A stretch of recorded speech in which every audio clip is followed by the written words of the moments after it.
surgit des mers froides de Scandinavie. Sur leurs longs dracars, ces inquiétants vaisseaux serpents, les démons, comme les appellent les moines, mortifères, messagers de la colère de Dieu.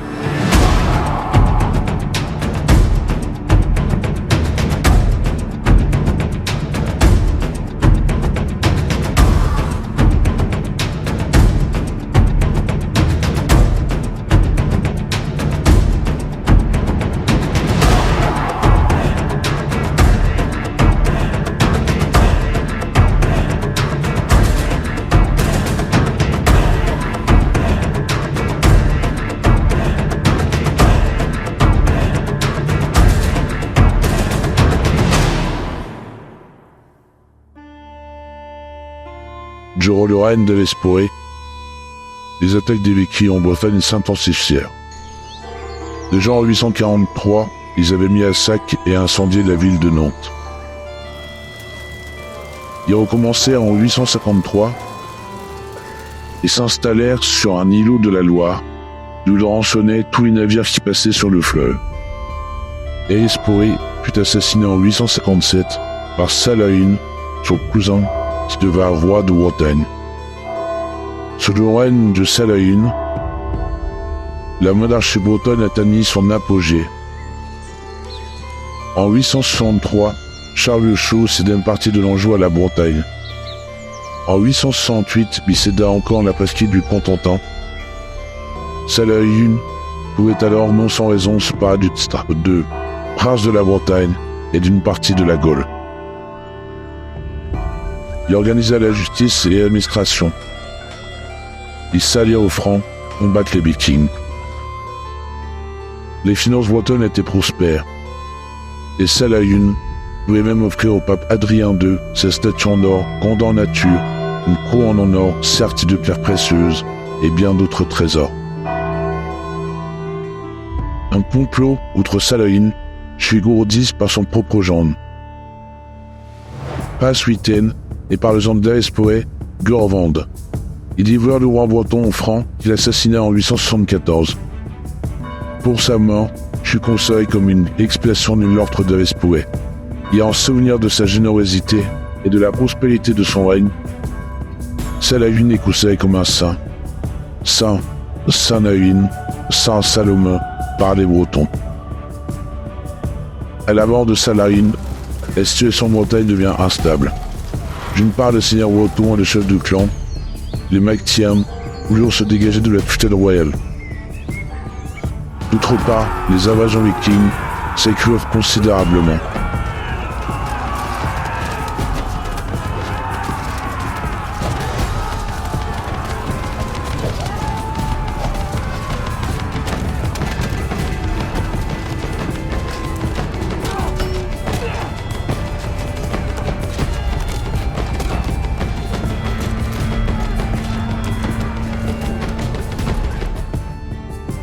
Alain, frère de Pax-Suiten, réussit à unifier les Bretons et mit les Vikings en route à la bataille de Questembert en 888.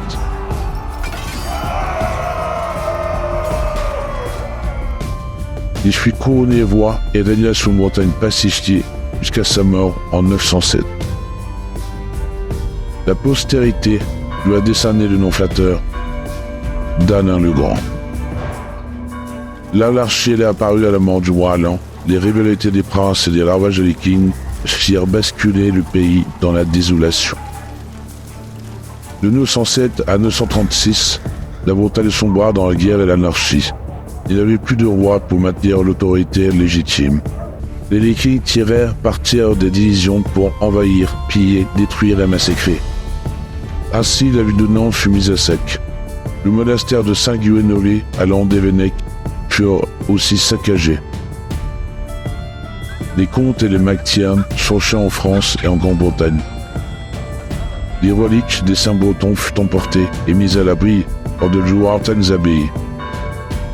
Les soulèvements locaux contre les hommes du Nord, appelés Normands après leur conquête de la Normandie, furent réprimés. Ils démontraient néanmoins que la flamme de la résistance brûlait dans le cœur du peuple.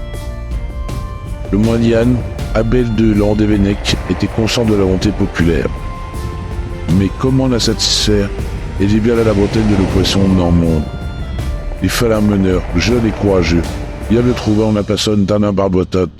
C'était le fils de maître suédois, comte du Poer et petit-fils d'Alain le Grand. Alain, qui s'était exilé à la cour du roi d'Angleterre, Athelstan, accepta de relever le défi. En 936, accompagné des troupes de guerriers, Allard débarqua du côté de Dol, sur la côte nord de la Bretagne.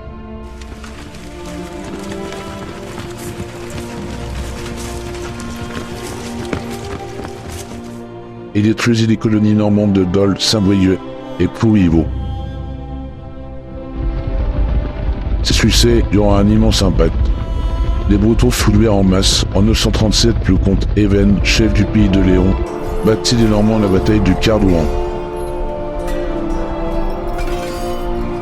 La marche d'Alain Barbotot devint irrésistible.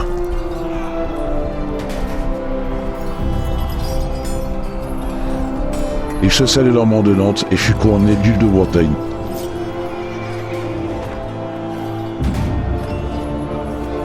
Ce titre sera conservé par les souverains bretons au lieu de celui de roi. Les Normands furent définitivement chassés de Bretagne après la bataille de Trans au sud de Dol en 939. Les comtes et les Mactiens revinrent après des années d'exil, mais le pays avait changé, les exilés eux aussi avaient changé. En France, en Grande-Bretagne, ils avaient découvert le système féodal. Ces intrusions ont des conséquences sociales et culturelles catastrophiques. L'élite politique abandonne le pays dans le temps où le clergé le fuit. Moines et évêques emportent hors de Bretagne les reliques de leurs saints et les livres de leur bibliothèque, constitué pour la Bretagne un traumatisme majeur.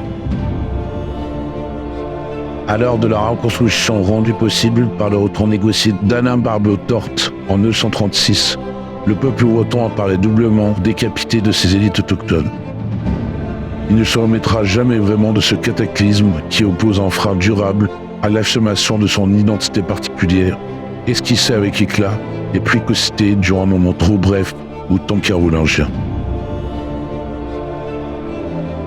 L'une des conséquences les plus déterminantes des invasions normandes a été d'interrompre de façon définitive la navigation maritime qui permettait jusqu'alors, au moins par intermittence, aux Bretons du continent de rejoindre leurs frères et cousins réfugiés dans les péninsules celtiques d'outre-Manche, Cornouailles et Pays de Galles. Désormais, les Bretons bretonnants se sentent seuls au monde de leurs espèces, et leur isolement va s'accentuant au fur et à mesure que leurs propres élites adoptent les modes françaises et la langue française.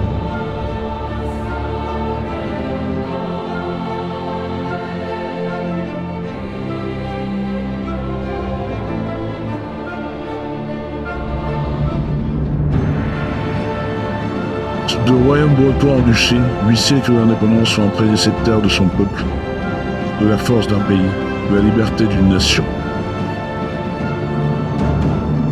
Et c'est grâce à cela si aujourd'hui Nous sommes encore bretonnes. nous sommes encore Breton.